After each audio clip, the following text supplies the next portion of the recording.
Hello प्यारे बच्चों। आइए शुरू करते हैं। आज हम लोग एक्सरसाइज 8.2 शुरू करने जा रहे हैं। इसके पहले हमने 8.1 के सारे सवाल डिस्कस कर लिए हैं। यदि अभी तक आपने उसको कंप्लीट नहीं किया है तो आप उसको पढ़ लीजिए। आइए पहला सवाल देखते हैं एक्सरसाइज 8.2 का।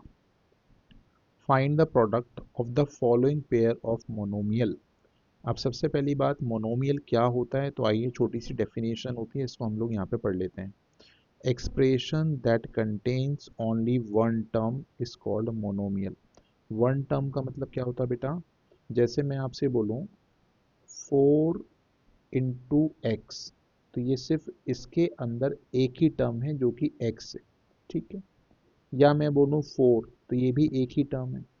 यदि मैं इसको 4 + 2x लिख लूंगा तो ये एक टर्म नहीं है, ये दो टर्म है, तो ये मोनोमियल नहीं होगा। क्या मेरी बात क्लियर हो रही है? तो मोनोमियल का मतलब क्या समझ आए आप सभी को?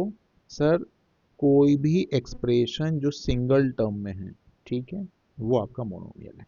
चलो, अब हो गई भैया डेफिनेशन की बात, अब चलते हैं सवाल पे। तो हमारा पहला जो क्वेश्चन था, आओ उसको हम लोग डिस्कस करते हैं। सवाल था सर 4 और 7p। 4 एंड कौन सा बेटा? 7p। ठीक है, 7p। अब भाई इसका क्या निकालना है दोस्त? प्रोडक्ट। प्रोडक्ट का मतलब आप सभी को पता है सर, मल्टीप्लिकेशन। तो 4 को 7p से मल्टीप्लाई कराएंगे तो 4 × 7 कितना हो जाएगा? 7 4 = 28, और p एडिट्स आ जाएगा और ये इसका आंसर हो जाएगा। दूसरा सवाल देखो बच्चों, सेकंड क्वेश्चन में क्या दे रखा है? माइनस का 4p और 7p। अब जरा इसको सॉल्व करो जरा। तो देखो, पहले हम क्या करेंगे, नंबर को नंबर से मल्टीप्लाई करा लेंगे बच्चों, और p को p से मल्टीप्लाई करा लेंगे।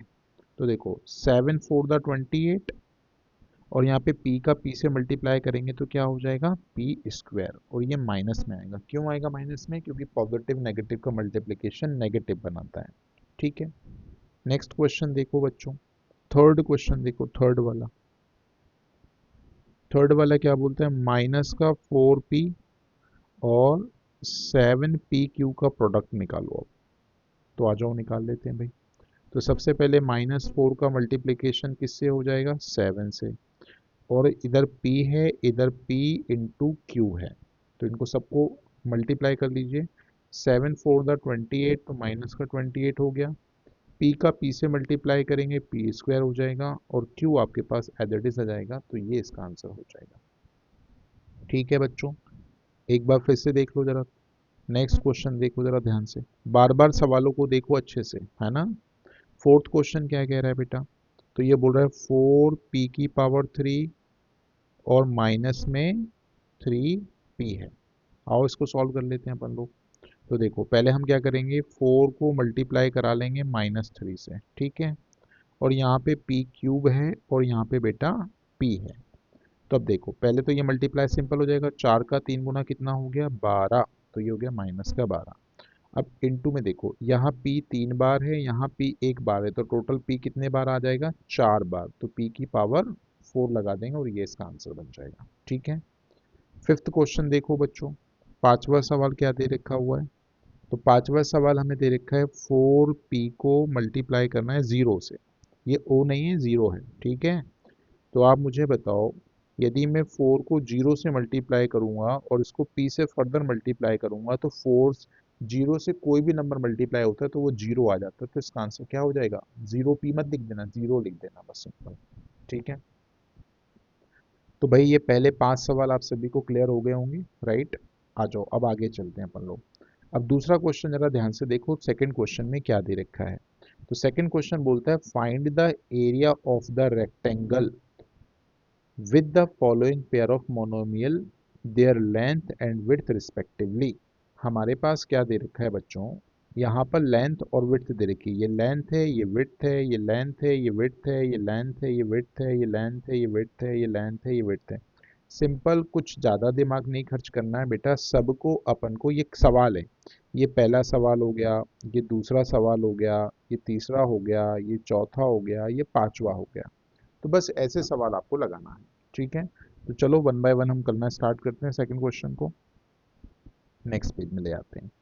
तो अब हम लोग क्वेश्चन नंबर 2 डिस्कस कर रहे हैं, ठीक है, क्वेश्चन 2 डिस्कस कर रहे हैं।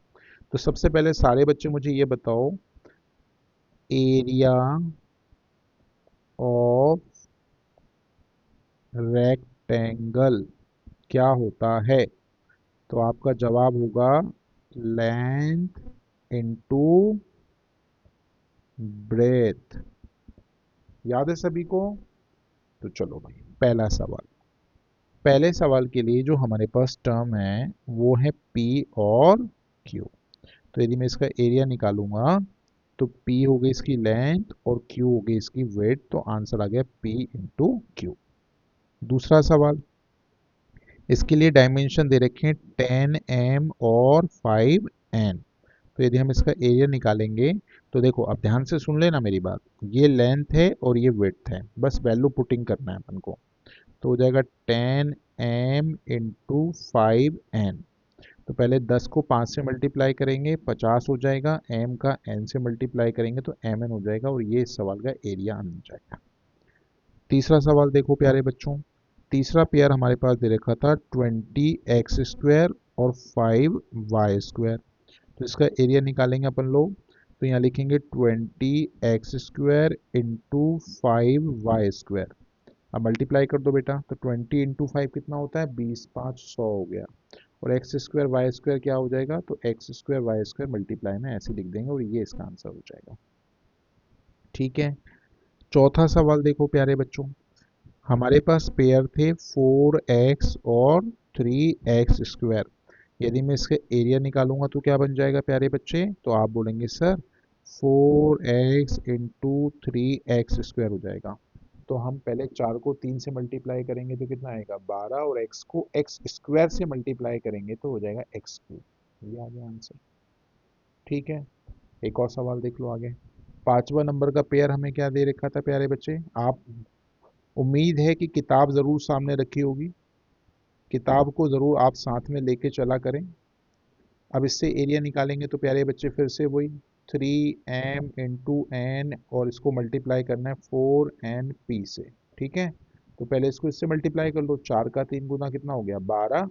अब देखो, m एक ही बार है लेकिन n एक यहाँ पर है एक यहाँ पर है, तो ये हो जाएगा n², और यहाँ पे p एक ही बार है तो p एडिशन है, तो ये इसका आंसर हो जाएगा। ठीक है, चलो भाई, थैंक यू। मज़ा आ गया भाई आपको वीडियो देखकर। प्रॉपर नोट्स बनाइएगा, चैनल को सब्सक्राइब करके रखिए, ऐसे रोज़ाना आपको वीडियो मिलते रहेंगे, और अपनी पढ़ाई को बहुत अच्छे से लगा दीजिए। थैंक यू, अगले वीडियो में इसके आगे का डिस्कशन करेंगे। ठीक है, थैंक यू।